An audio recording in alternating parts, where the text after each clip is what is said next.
Hey, it's Alan, and I just wanted to let you know that you can now listen to the ongoing history of new music early and ad-free on Amazon Music, included with Prime. One thing before we start the show. I want to let you know about a special interview you'll hear at the end of this episode. It's with the host of a brand new podcast called Architects, the Architects of Art. The cool thing is this show is hosted by Director X and Taj Critchlow, two of the biggest music video directors on the planet. These guys are responsible for game-changing videos from artists like Drake and Coldplay and Kendrick Lamar and so many more. Hope you enjoyed the discussion. I sure did. That's coming up at the end of this episode. All right, let's get on with things. The history of music is filled with tales of heroes and villains, the famous and the infamous, the celebrated and the tragic, the smart and the dumb. Some are forgotten now. Others are just a vague memory or some kind of historical curiosity. Others still have their own cult of nostalgia built around them. Then there were those who will be remembered forever either because they left behind a legacy of brilliant music or perhaps they came to symbolize something extraordinary. They become our heroes. But every once in a while, we run across a person who becomes iconic for being, well, let's be honest, for being nothing more than a monumental f***up. This odd brand of celebrity has no redeeming or heroic attributes or characteristics whatsoever. There is nothing about them that we should idolize or admire. Yet because they're so good at being a f***up, they're so madly, completely, deeply f***ed up, that we gaze in astonishment, we gaze in awe, and with something resembling admiration. This is the story of one such iconic f***up. Books have been written about him. Movies have been made about his life. His image and his name have probably appeared on more t-shirts than any other 21-year-old musician in the history of the universe. This is the story of one of the most famous, most notorious, and least musically talented punk rockers of all time, John Simon Ritchie, the guy we all know as Sid Vicious. This is the Ongoing History of New Music podcast with Alan Cross.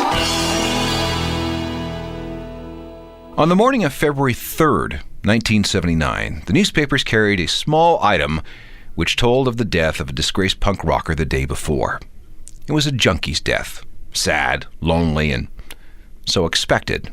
No one, not even his mates, were really all that surprised. It was a tragic end to a short and violent life. But it was also the beginning of a great musical legend. Having fun? Good.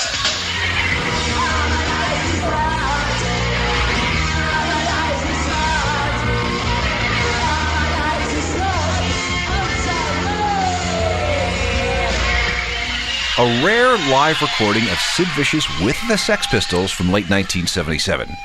Sid's playing bass, of course, or at least we're told he's playing bass. You see, Sid was so inept as a musician, often so drunk and high, that there's real doubt whether he ever played a note on stage with the Pistols. We know for sure that for some shows, a roadie was hired to play a lot of Sid's parts off stage and unseen. Hi again, I'm Alan Cross. Now, what is this continuing fascination with Sid? Here was a violent drug addict who died of a heroin overdose. He was a convicted felon. He was unemployed, practically broke, and with virtually no future as a musician or anything else. He couldn't sing, he couldn't play his instrument, and was rubbish at writing songs. Oh, yeah, he was also waiting to go on trial for the murder of his girlfriend. And that's not the half of it. Wait till you hear about his family and some of his friends. The question we're trying to answer is this. Why, out of all the casualties rock has seen, is Sid Vicious remembered so vividly and with such, dare I say it, fondness? You aren't going to believe a lot of what you're going to hear over the next hour, but to the best of anyone's knowledge, it is all true. Or at least nearly true. Before we go any further, let's go back to the final Sex Pistols show at the Winter Garden Ballroom in San Francisco on January 14th, 1978. Listen carefully how the bass comes in and out during this song. Sometimes Sid could be bothered to play, sometimes he couldn't be. I guess his backup roadie wasn't available that night.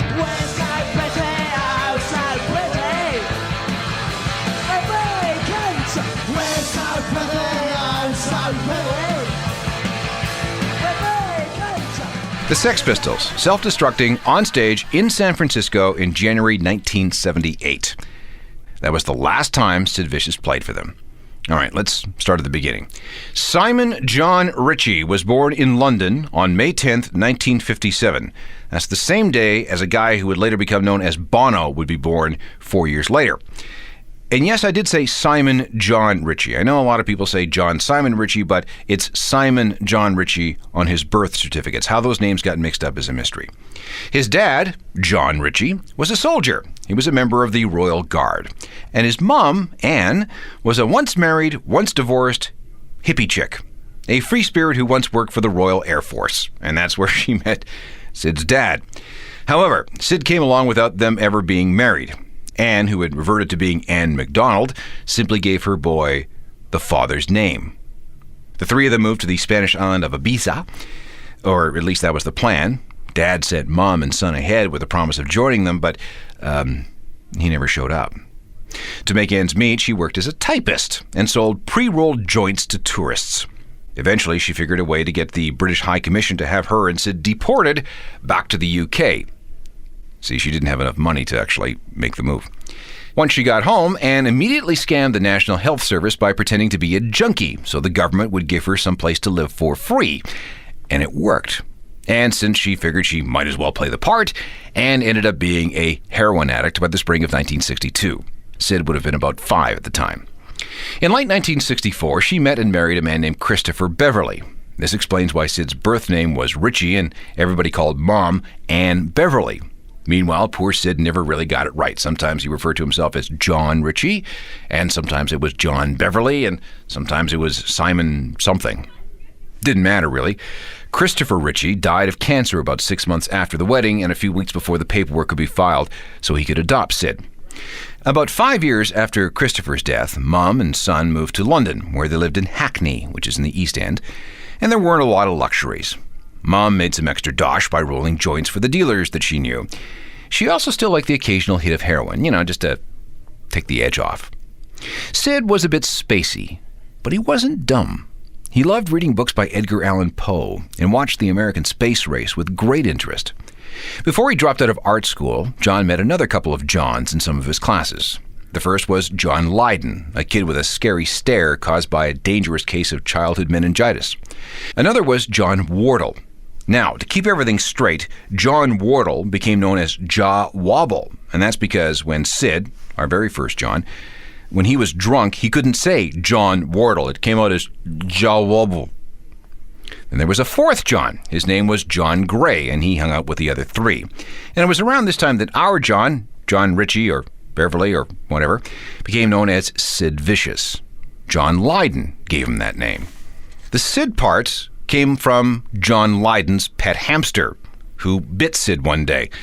Legend has it that our John said, "Ooh, Sid is really vicious." And so it was. Now, Sid, our guy, really did become vicious later in life. His favorite weapon was a motorcycle chain. Anyway, Sid and the three Johns eventually left home and squatted in an abandoned building in the Hampstead area of London. Through a series of events that have been told many times, John Lydon eventually became Johnny Rotten, the singer of the Sex Pistols. Jaw Wobble became a bass player, went on to some post-Pistols projects with Johnny, and John Gray went to, live a more traditional life. And Sid? Well, that's our story. At first, his thing was fashion. He was really into clothes, especially the styles inspired by David Bowie through his Ziggy Stardust and Aladdin Sane period. He was also a huge fan of Roxy Music, one of the big art rock bands of the day. Sid would steal Vogue magazines and go through them cover to cover. But he kept getting it all wrong. He'd do things like wearing sandals in the wintertime just so he could show off the weird nail polish on his toes. He dyed his hair red on top so he could look a little bit more like David Bowie. And he had this bad skin, awful acne, which didn't help.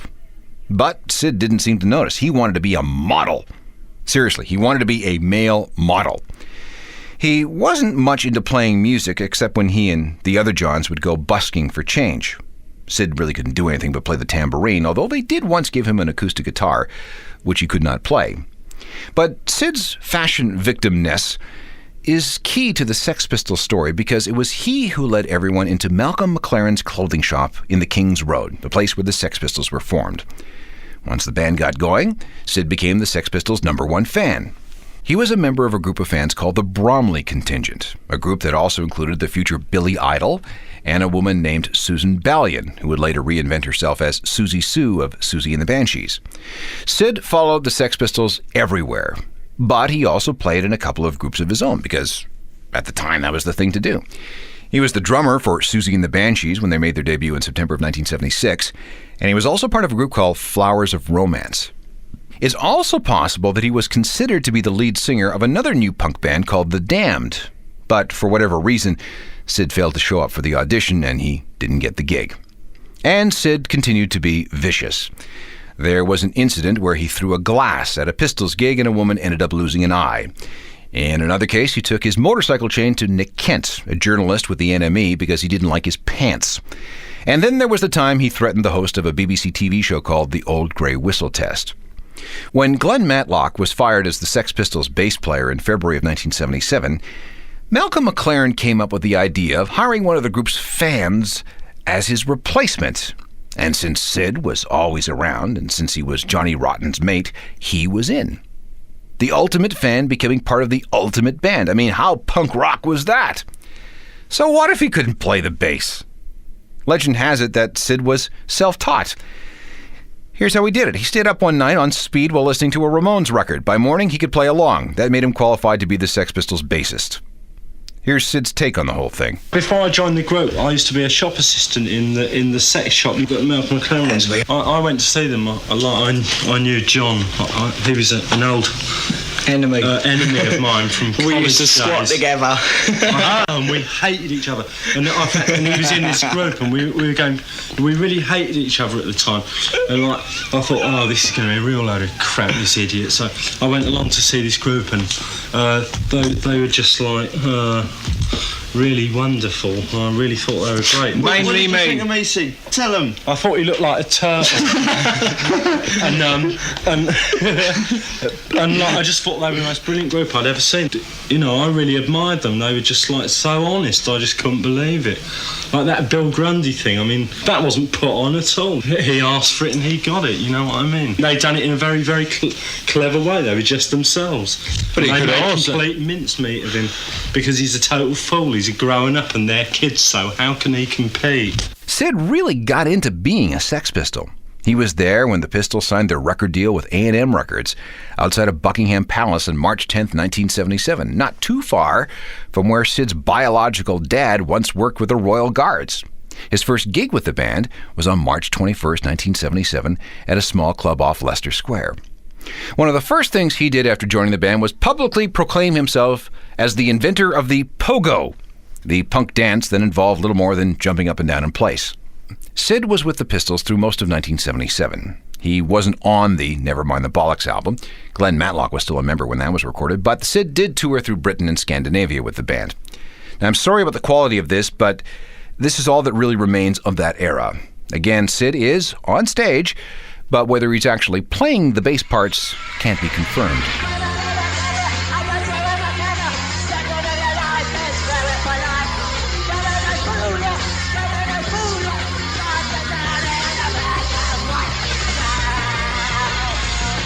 The Sex Pistols, live in Sweden in the fall of 1977. Sid Vicious is the bass player on stage, but like I said, we don't know if he was actually playing the bass. Here's a clip from manager Malcolm McLaren. Sid couldn't play bass. I mean, who gives a we used to turn him down in the mix. Yeah. Sometimes we used to turn him off, actually. We'd elastoplast all the dials on the amp. He says, what do you do that for, Alan? Don't worry, Sid. You don't need to worry about playing bass. You just keep talking to the girls. Yeah, talking to the girls. Well, he talked to one girl in particular, and this is where things began to go from bad to worse. We'll pick up our story of Sid Vicious with the introduction of Nancy Spungen next. Rock and roll is filled with stories of infamous couples. There's John and Yoko, there's Kurt and Courtney, and right up there in the top three is Sid and Nancy. Nancy Spungen was American from Philadelphia. Nice middle-class Jewish family. Dad was a businessman and Mom ran a successful health food store. Nancy, though, was, troubled. It started the second she came out of the womb. Nancy was born with the umbilical cord wrapped around her neck, which might have deprived her brain of oxygen for precious seconds. At age 3, she was prescribed phenobarbital. This was to stop her from screaming. She was hyperactive, and she was violent, and she once threatened to kill the babysitter. By the time she was 11, she had been expelled from school and was being treated by a psychiatrist. She was diagnosed as bipolar and had a mood disorder. There were suicide attempts, and her parents sent her to a variety of institutions that specialized in emotionally disturbed children. And get this, at age 15, Nancy Spungen performed a do-it-yourself abortion. I could go into the coat hanger details, but I won't. When one doctor heard about this, he believed that Nancy was in fact schizophrenic. She left home at 17 and moved to New York, where she became a hardcore groupie, following the Ramones. She also followed the New York Dolls and the Heartbreakers. And apparently she also slept with every single member of Aerosmith. To make money to supply her heroin habit, she stripped or turned tricks. So whatever romantic notions that you may have had about Nancy Spungen, forget about them. They're all fiction. When she followed Heartbreakers drummer Jerry Nolan to England to try and win him over, she stumbled onto this guy named Sid. Now, Sid and Nancy's relationship lasted 21 months, but in that time, they became one of the most infamous rock and roll couples ever. It's quite possible that it was Nancy who got Sid into heroin, the one drug he hadn't tried before he met her. Nancy was not popular with the rest of the Pistols, nor with the British press. They gave her the nickname Nauseating Nancy, and she was there for that final, horrible American tour. Instead of hitting all the big cities, manager Malcolm McLaren thought it would be really subversive if the Pistols' first tour of America was through the Deep South. The deep, conservative South. Oy, what a disaster. Sid was uncontrollable for the entire 12 days the band was on the road. There was a run-in with the Georgia cops just hours after they landed in Atlanta for the first stop on the tour. Just a few hours later, Sid managed to get beat up by his own bodyguard. The first of many beatings at the hands of his security people over the next 2 weeks. He'd bait them and bait them and bait them, and then, all right, dude, I've had enough. Bam! And that was it. But the drugs were the real problem. Before the group left England, Nancy helped Sid develop a major dependency on heroin. Now, at first, he was kept straight, but he was detoxing, and he was miserable. So, after that very first show, he disappeared. Sid didn't turn up until the whole band had left for Memphis, and when he did, he was completely strung out. By the time the tour got to Texas, Sid was over the edge. There was an especially ugly incident at a truck stop.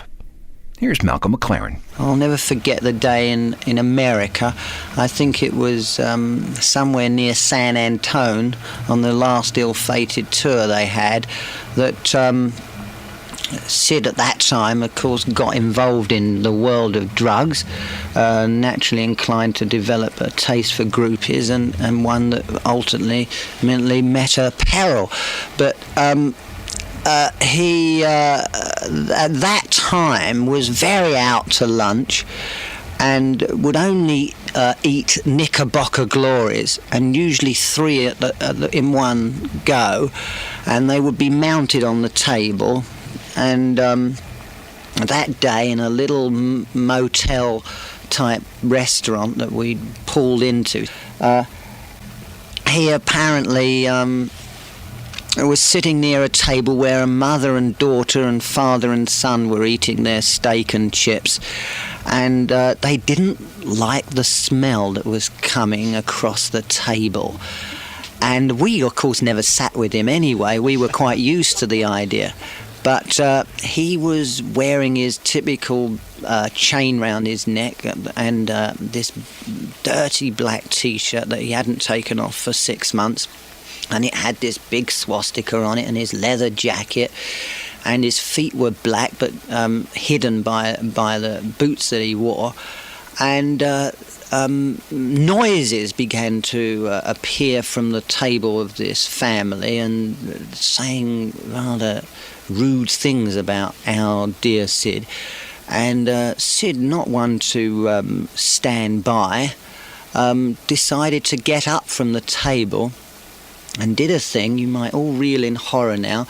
He went round to the back of the gentleman that was eating his steak and chips and pulled his sleeve back and through his arm over and above the man's head and over the man's plate, up fairly high, and withdrew a penknife from his pocket and slashed his arm, and all the blood blew out like ketchup over the man's steak. Well, you can imagine that place. This was full of very rednecky guys, long-distance truck drivers. I thought we were going to die. There were other incidents, like the time in San Antonio when Sid brained a member of the audience with his bass. Big two-hander to the head. And then there was the time he wouldn't do a sound check because he didn't have a guitar strap with his name on it. Or the time a groupie tried to have sex with him on stage. Plus, Sid kept carving himself up whenever a knife was handy. At one point, you could read where he scrawled, "Gimme a fix," with a razor across his chest. This guy was a mess. He was so screwed up that it became part of the road crew's job to bathe him whenever he passed out. When he tried to stay away from the drugs, he substituted peppermint schnapps, but even 2 bottles a day couldn't cure his cravings for heroin. Now, I apologize for the iffy quality of this, but it's too cool not to play. It's a radio commercial for the January 10th, 1978 show at the Longhorn Ballroom in Dallas. They said no one could be more bizarre than Alice Cooper, or more destructive than Kiss. They have not seen the Sex Pistols. Tuesday night, Stone City Attractions presents live the Sex Pistols. God, take a queen! The tourists are money! Banned in their own home country, England, Sex Pistols denied admittance to the United States. The Sex Pistols bring the new wave to the Metroplex this Tuesday night in the Longhorn Ballroom. Experience the Sex Pistols. Tickets available for only $3.50 at Amusement Ticket Service, Sound Warehouse, and Fantasia. They said it couldn't happen, but it happens Tuesday night. The Sex Pistols live. Oh, Sid was in fine form that night in Dallas. At one point during the gig, 3 of the 4 strings on Sid's bass were broken, but he either didn't notice or didn't care. Or it didn't matter because a roadie was playing all his parts backstage anyway. By the time the Sex Pistols staggered into San Francisco, the group had been banned from American Airlines and the entire Holiday Inn chain, partly because Sid had rewritten the book on self-destruction. Oh, and there was an event in Tulsa with a groupie that was so vile, I can't even begin to talk about it here. But before that show in San Francisco, Sid was straight enough to do an interview with Johnny at a local radio station. But it got ugly. You gotta shut your blood clot, mummy, cut you to rice. Oh, shut up, Sydney. Most of our records are banned because, we're telling the truth. For a year, we've been banned, everywhere, and our records are banned because, we're saying things that, to the straight, cops and, the growing-ups, that's unacceptable to them. They can't take anarchy. They want everything ordered so that life is nice and safe and, They're closet cases. They ain't ever been out of their closet since the day they were born. I don't think, ever. I just do. I don't think. None of us think. We just do. Why bother about thinking about it? Let's talk about sex. I like American girls. What are we talking about? Physically, mentally? What are you talking about? Mentally, they're not there at all. I'm talking about shoving it in. I thought you might be. From the last ever Sex Pistols show with Sid, Saturday, January 14th, 1978 in San Francisco, here's the closing song, complete with Johnny Rotten's famous final words. This is the sound of a band breaking up on stage. No fun, being alone, no fun. By myself, no fun. All alone, no fun. Ever get the feeling you've been cheated? Good night. And that was it for the Sex Pistols. Sure, there were the reunions, but Sid wouldn't be around for any of them. The story of the final 12 months of Sid's life and the last 9 months of Nancy's, coming next. Hours after the show in San Francisco on January 14th, 1978, the Sex Pistols broke up. Things were just too violent, too self-destructive, too weird for the band to stay together. Guitarist Steve Jones and drummer Paul Cook ended up in South America, where they recorded with an exiled British criminal. Johnny Rotten eventually turned up in Jamaica to decompress, soak up some reggae, and to smoke some ganja. And Sid? Well, he disappeared until someone found him comatose in a closet somewhere in the Haight-Ashbury district. Someone eventually got him on a plane with the idea of taking him back to London, but he managed to OD on the plane on the way back to make his connection to New York. Now, the goal was to get him on another plane as soon as possible after a few days of detoxing, but once he and Nancy were alone, the notion of cleaning up disappeared. Then Malcolm McLaren had this bright idea. The Sex Pistols could carry on with Sid as the new singer. So it was off to Paris in a cloud of junk to film a couple of sequences for a film that would end up being called The Great Rock and Roll Swindle.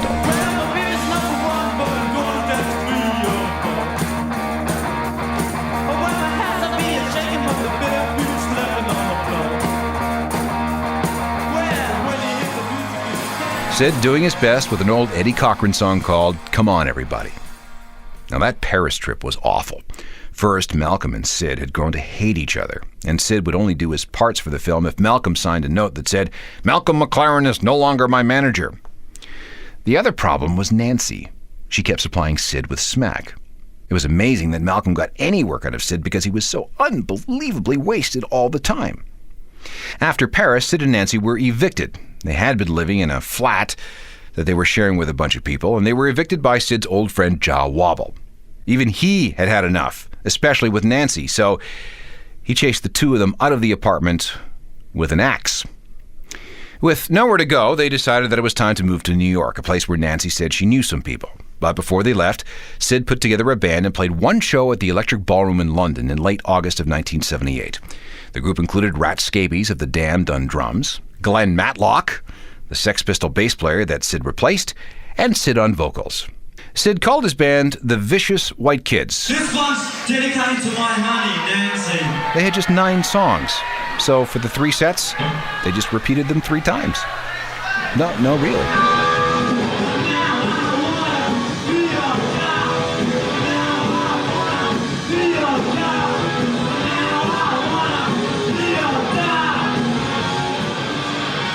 Ooh, wow. Sid Vicious and the Vicious White Kids doing the old Stooges song, I Wanna Be Your Dog, dedicated to Nancy, no less.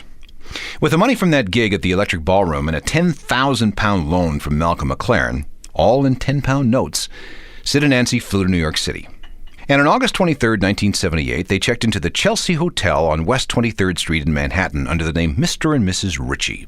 Now, the Chelsea Hotel is a place that hundreds of artists and bohemian types, from Dylan Thomas to Leonard Cohen to Janis Joplin, have called home over the years.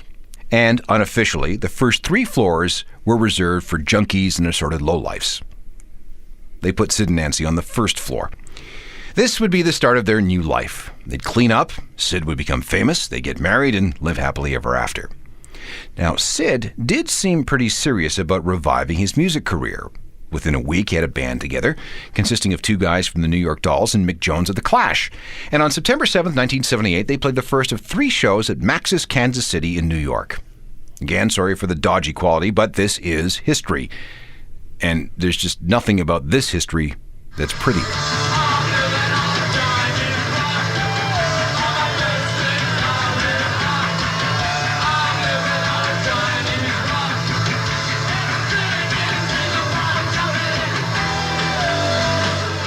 Sid Vicious at Max's Kansas City in New York in September of 1978. Believe it or not, that set was eventually released on album in England, where it made it all the way to number 30 on the album charts. That showcase actually went quite well, but nothing came of it because of Nancy. As Sid's manager, she started throwing her weight around, demanding all sorts of outrageous things. The press was turned off, the record companies were scared away, and she got so bad that Sid couldn't find anyone to form a band with. The result?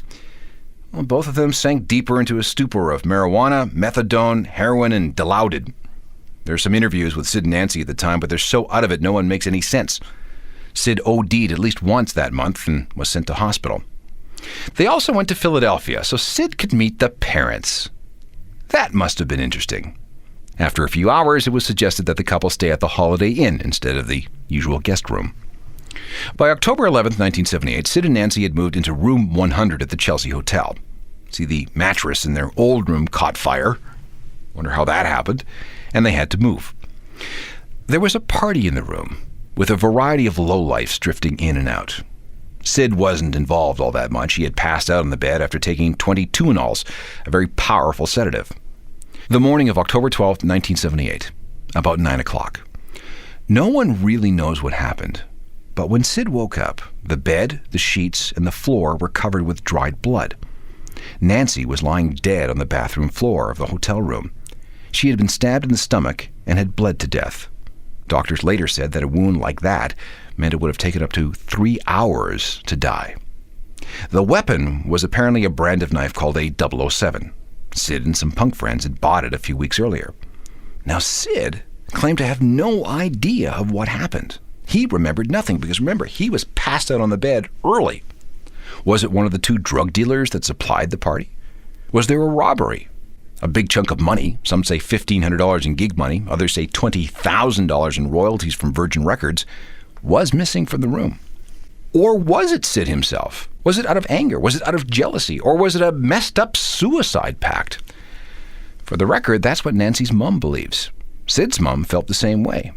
But then a 2004 investigative book called Too Fast to Live believes that it was a drug dealer named Rockets Red Glare. But we'll never know. October 13th, 1978. Here's an item for the New York Post. Sid Vicious seized at Chelsea Hotel. Punk rock star accused of slaying girlfriend. His face pale and scratched, the dazed-looking Vicious muttered curses and "I'll smash your cameras!" as he was led from the hotel, where the body of Nancy Laura Spungen, 20, clad in blood-soaked black lace brown panties, was found crumpled under the bathroom sink. Sid was charged with second-degree murder and sent to the detox unit at Rikers Island Prison. Bail was set at $50,000.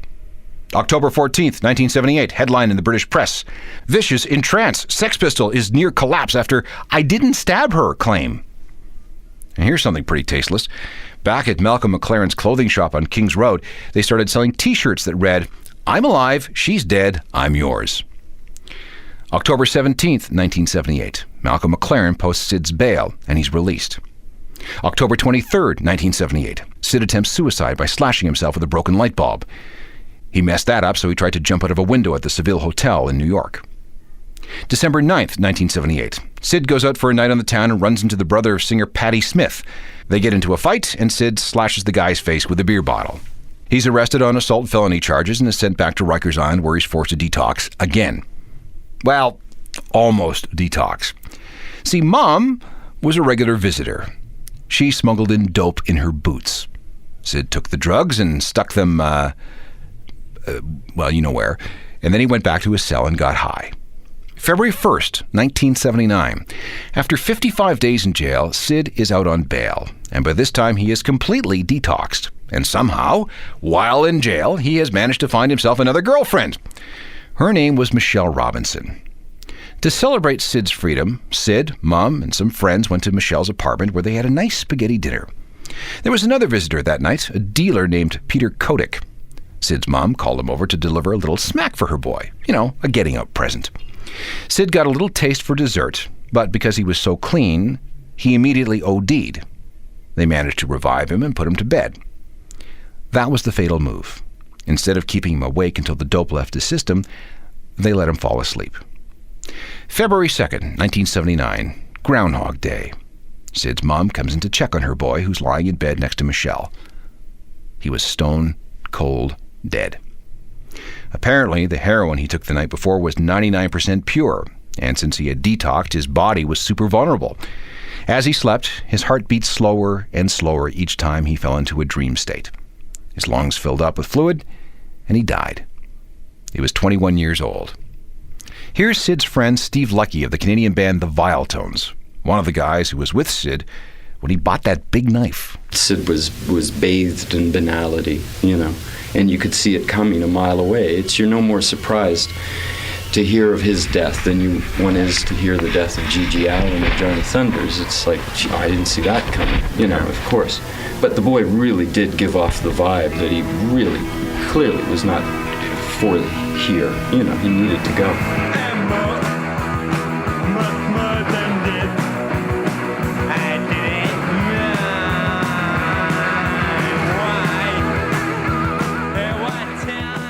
So, Sid was dead before he got to go to trial for the murder of Nancy Spungen.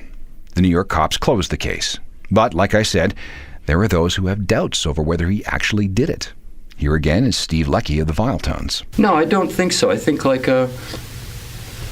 think it's one of those things where, when you're knotted out and you're, on smack, that she could have as easily plunged it into herself and not even felt it.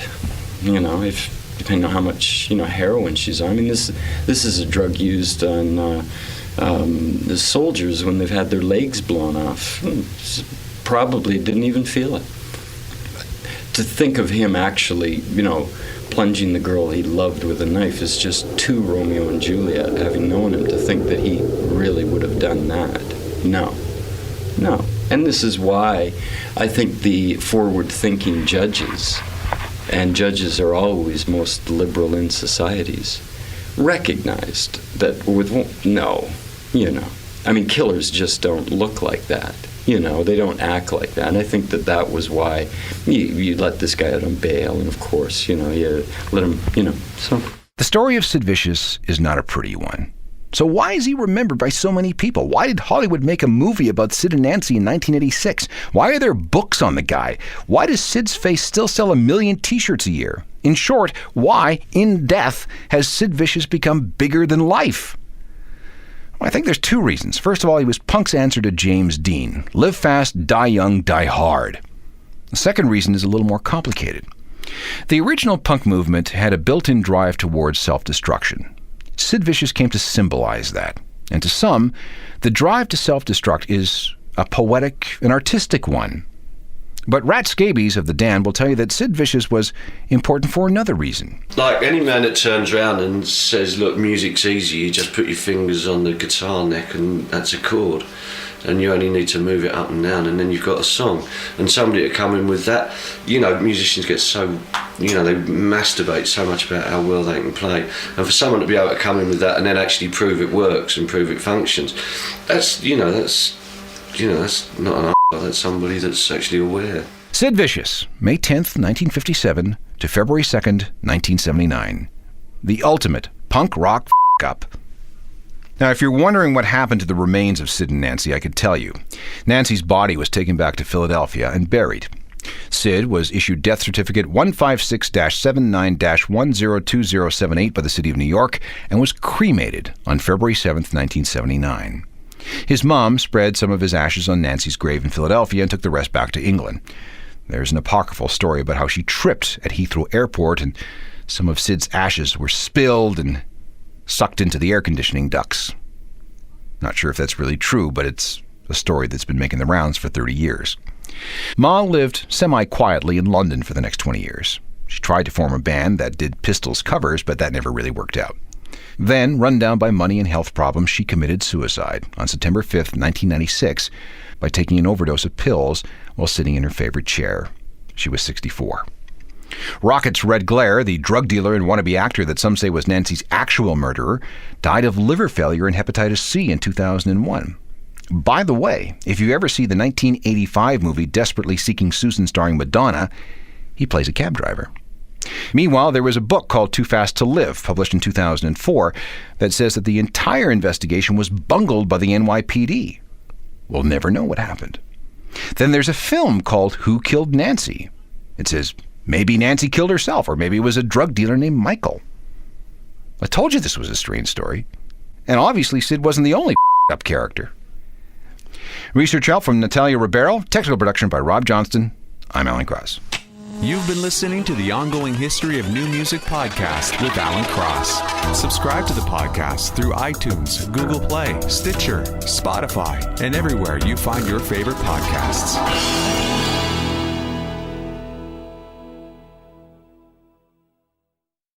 Before we leave today's Ongoing History of New Music podcast, I want you to know that we're part of a network called CuriousCast. And CuriousCast has a lot of podcasts available on its network.